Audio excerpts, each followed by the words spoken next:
Ինչպիսի մարմին պիտի լինի հարուցյալ մարմինը։ Բոլոր հավատացյալները հարություն առած ժամանակ նույն շքեղությունն ու պայծառությունը չէ որ պիտի ունենան։ Ոմանք կարող են ավելի շքեղ եւ ավելի լուսավոր լինել, քան ուրիշները, նայած երկրի վրա իրենց ապրած հավատքի կյանքին։ Առաքյալը ասում է.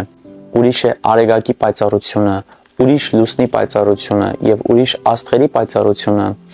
Աստղն էլ է աստղից տարբերվում իր պայծառությամբ։ Որքան մոտիկ ու մտերիմ լինենք Աստծո հետ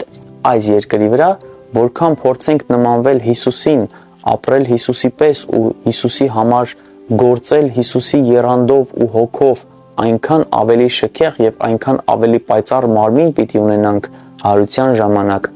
Իսկ թե ինչպիսի մարմին պիտի լինի հարուցյալ մարմինը, առաքյալը ասում է. ճիշտ այդպես է նաեւ մեռելների հարությունը հողի մեջ է դրվում եղծելի վիճակում եւ հարություն առնում անեղծ,